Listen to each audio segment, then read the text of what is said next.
Hey, Alexa, pause. Good morning. Hi, I'm Elle Cameron. I do Tuesdays workers justice, both restorative justice and social justice. But today, and if you've been following me and following my Tuesdays, or if you're just new and you don't know anything about my Tuesdays, you can check out my channel here on YouTube and kind of get a feel for what we're talking about every Tuesday with workers' justice. So today I wanted to talk about documentation because it's always a big deal, right? Document. And if you are a disgruntled worker, I'm really excited about this. You guys, this is so close and dear to my heart, what I want to discuss about documentation in workers' justice. All right.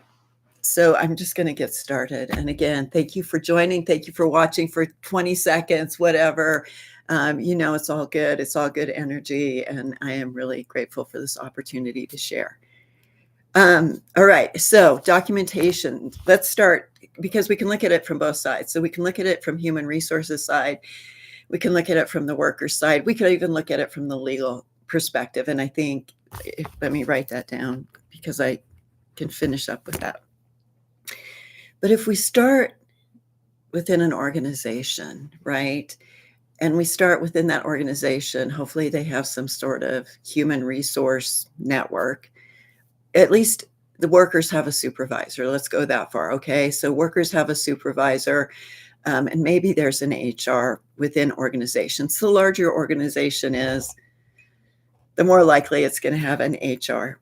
All right. So if I'm in human resources, if I'm the human resource manager, I'm going to set some goals for myself, right? That's part of how we work with workers, how we improve performance. So perhaps as a human resource manager, one of the goals I'm going to set for myself or have been set by other people around me is to increase retention rates and increase employee satisfaction rates, right? So those are my two goals. What's important about that is that they're measurable goals, right? So they're specific SMART goals, SMART, SMART goals. They're specific, they're measurable, they're achievable, they're relevant, and they're time bound. So as an HR manager, my responsibility then is to assist the workers, the employees, with setting those kinds of performance goals.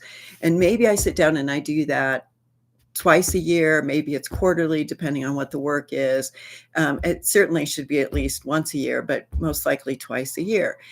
So in HR, then I'm going to have that opportunity, and my staff, if there's more than one of me, to get to know workers, get to know what they're enjoying about their work, what they like about their work, and what their performance goals are. Right. So we sit down and do that kind of documentation. That doesn't hurt anyone. And that actually helps human resources then do data-driven decision making, right? We can look at numbers, we can look at specific data then because it was measurable and determine how best to then perhaps input a Six Sigma project to improve performance or improve those rates. That's completely reasonable, right? And something that should be done. But then we have those other things that happen where perhaps there is a worker who has been consistently late to their meetings. So they're the ones who schedule the meeting. It's their responsibility to facilitate the meeting. This could go in different ways too. It could be someone who's continually late for their shift at work. It could be someone who consistently comes back late from lunch and is impacting that kind of scheduling. Anytime it's a behavior improvement, right? Not a performance, but really we're asking you to improve some aspect of your behavior. That's where that kind of documentation comes in, right? Sally Sue has been late for the last 3 weeks. And then, of course, you document those dates, right? You just don't put in a generalization. Sally Sue's always late. No, Sally Sue has been late for these meetings on these dates. Okay, then what's the action? The action is to meet with Sally Sue and discuss what's going on. And then the result or the outcome that we hope for is that Sally Sue will then explain to us why she's being late. We can figure it out and make it better, right?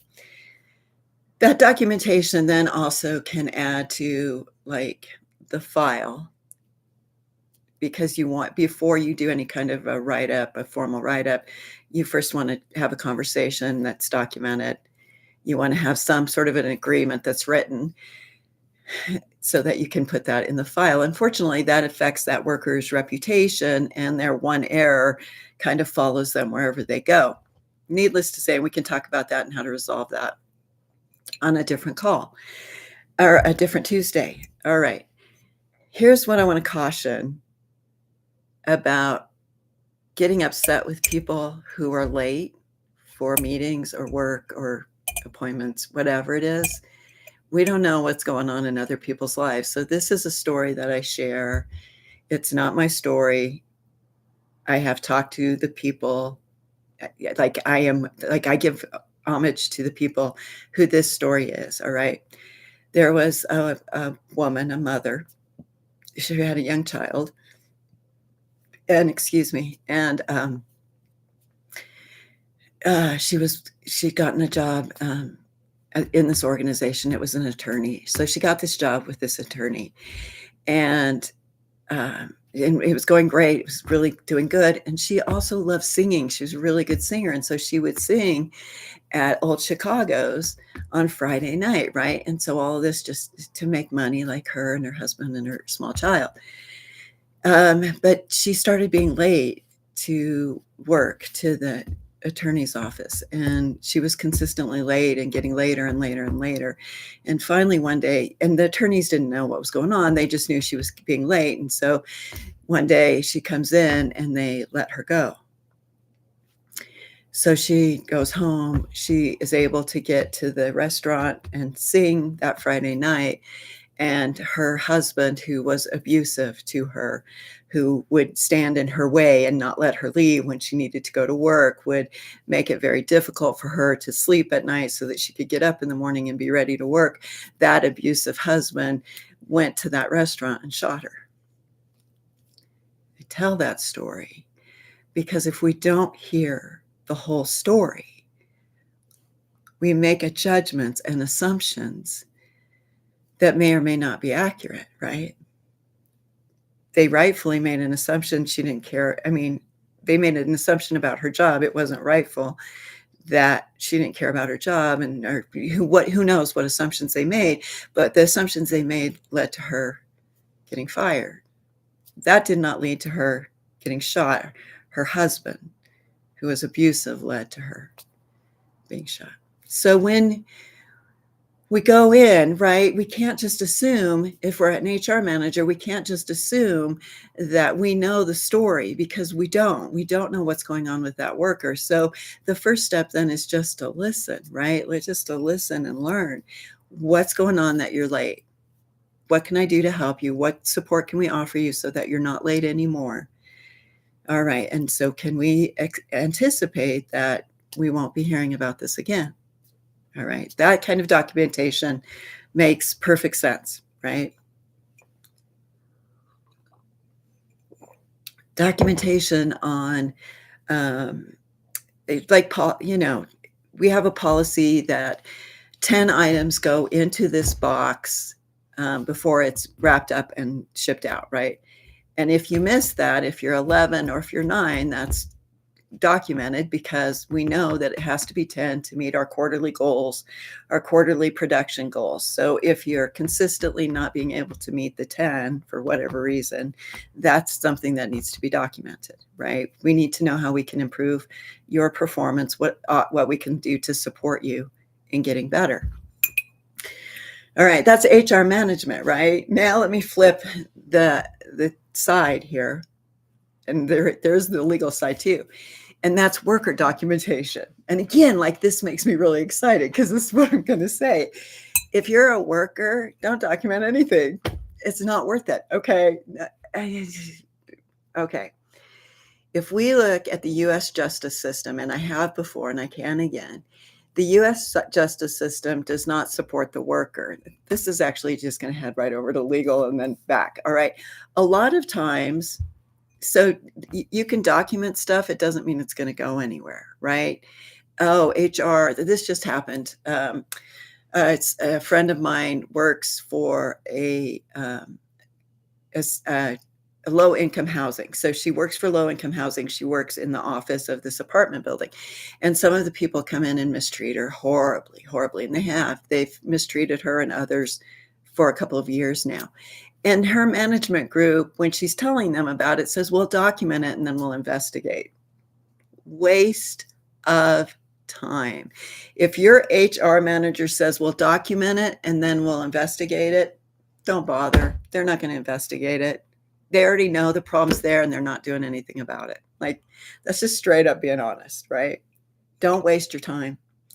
If so, right? It's the US justice system does not support the worker. Legally, inside most organizations, they don't support the worker. So when you signed your employment agreement or your employment contract in a lot of organizations, mostly bigger organizations, but any size, mid-size organization, when you signed that document, if you looked at it, there's some sort of employment arbitration. There's some there's some clause in there that's going to have a discrimination arbitration, right? Any kind of employee conflict arbitration. And a lot of times within that employee contract, it states that the arbitrator will be who the company decides, right? So the arbitrator is going to be who the company decides. And you can get your own person if you want to, but they're a huge corporation. They got the dollars and the resources to back up that person. It's a waste of time. All right. So look at your employment contract. And if arbitration for any kind of employment discrimination or employment conflict, if it's internally arbitrated, unless you know internally you've seen mediation that's working, then go for it, right? Okay, I've got internal mediation. I've seen it work in other places. I'm going to go back I'm going to go and I'm going to have them mediate. That's awesome, right? That's great. If you're a human resource manager who can mediate conflict within your organization, then I would say to the worker, yeah, document it and go to that person because they're going to be able to resolve that situation right then and there, or hopefully within a very short amount of time. Right? All right.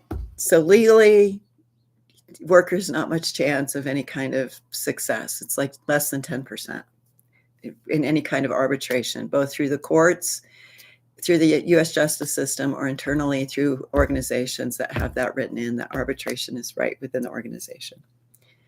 What can you do as a worker? I mean, you could record things, right? Like you can record conversations as evidence if you needed to.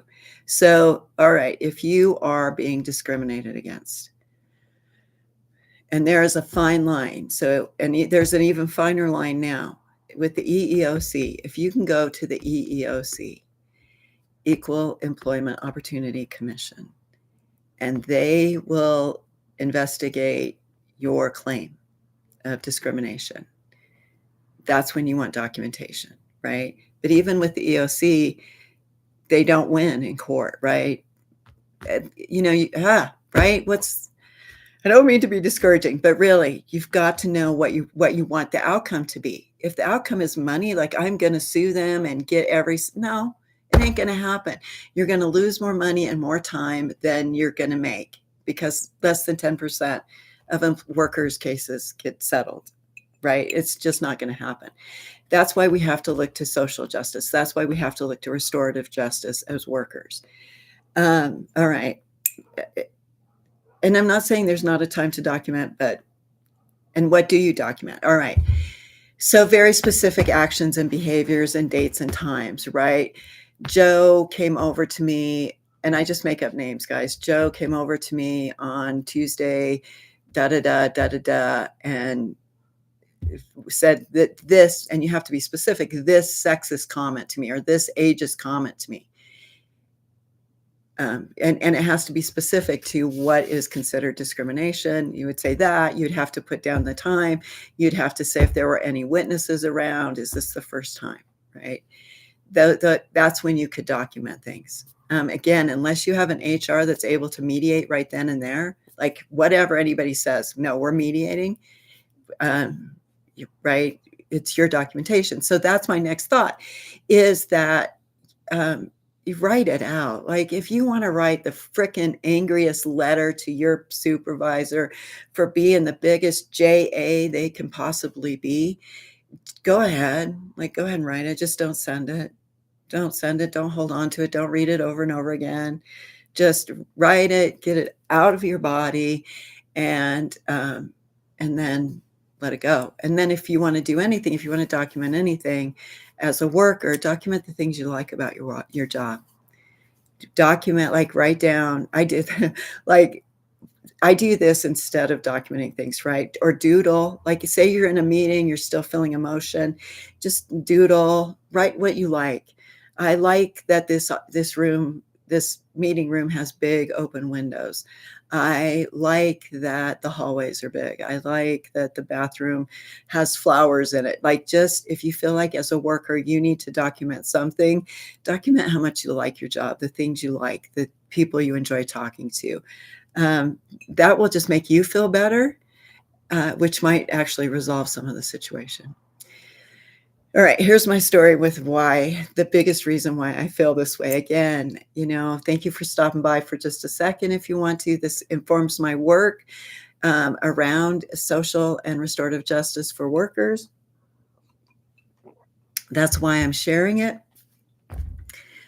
So this is my experience with, when you just feel good about something. All right. I honestly feel like I took a career path change. What was it, 10 years ago now? I have to think. This is 2025, right? Like I was headed in one direction and I got this job and it took me in this other direction. And that's fine because now I feel like I'm coming back to this other direction. Anyway, with all that said, documentation. So I was aware of discrimination with someone. And then it became prevalent that within this group, I gotta be careful, within this company, I'm just choosing words, folks, that this discrimination was prevalent. And it was hard, right? It's hard even now for me to talk about. And I have to be cautious of the other two people who actually experienced the discrimination, because I can't tell their stories. I can only tell my story as being an advocate with them, as being, right, someone who heard it, saw it, knew it, was aware of it, could document it. So I documented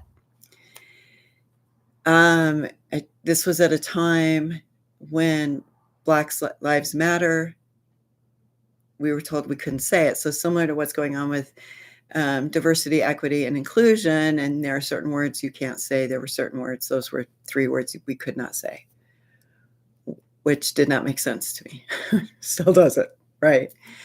I don't know why I can't say diversity, equity, and inclusion. Like diversity, equity, inclusion. Hello, let those words resonate with you. Nonetheless, document it. EEOC documented. EEOC documented. Documented within the organization. Went to HR. Had the discussions. Documented some more. I need to make a note about one thing. So the time came to seek a lawyer. We had the documentation. We had everything, right? So I go to see my family attorney. Now, this is my family attorney. This is the attorney that has been with my family since I was little, right? He knows the story. So we go in and I'm sitting with him and we're talking and we're discussing things and he's listening.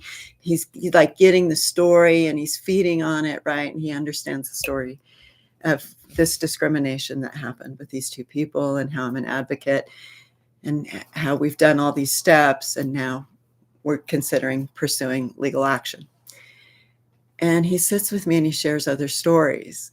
He shares a story, again, not mine, of a Black woman in an organization in Wyoming.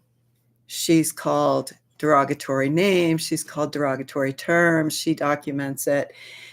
She has to go home to a funeral, and when she comes back, she's terminated from her job.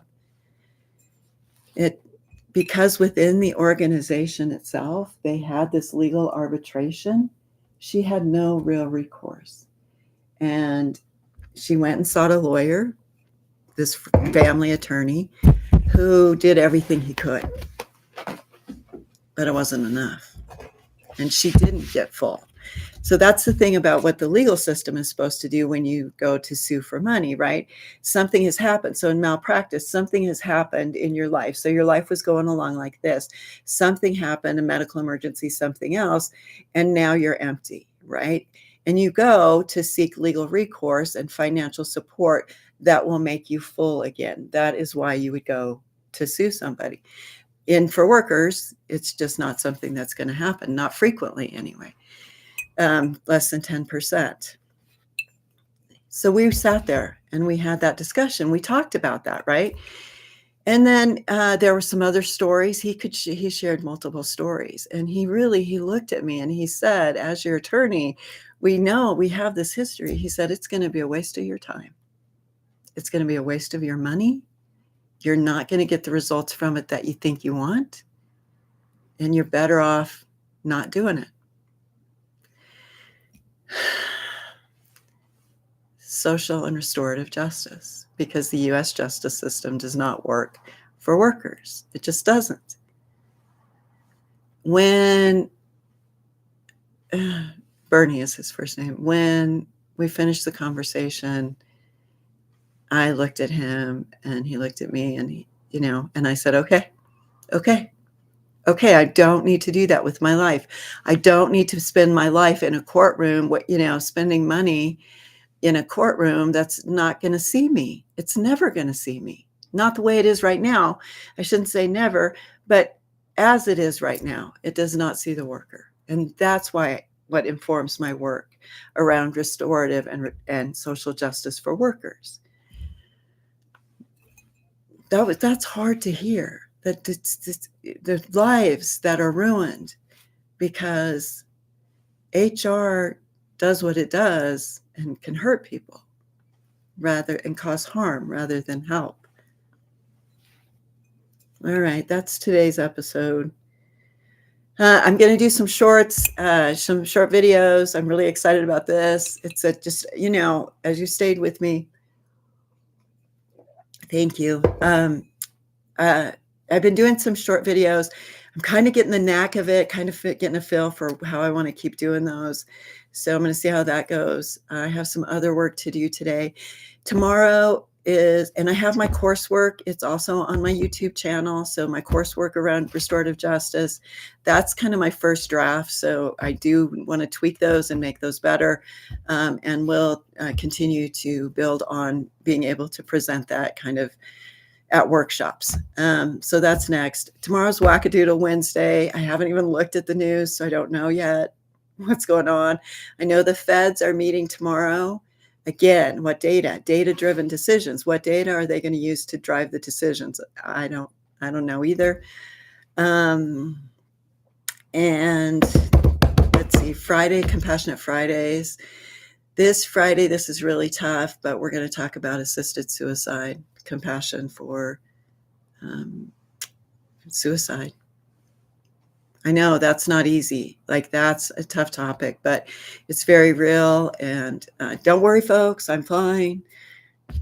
I'm not, I've got Compassionate Friday to look forward to. So I can see you. Thank you for watching. Thank you for sticking with me. Alexa, play us out. Alexa, will you play some music?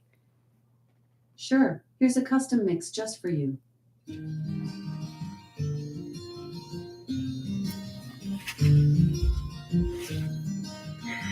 Okay, thank you for watching. To my love,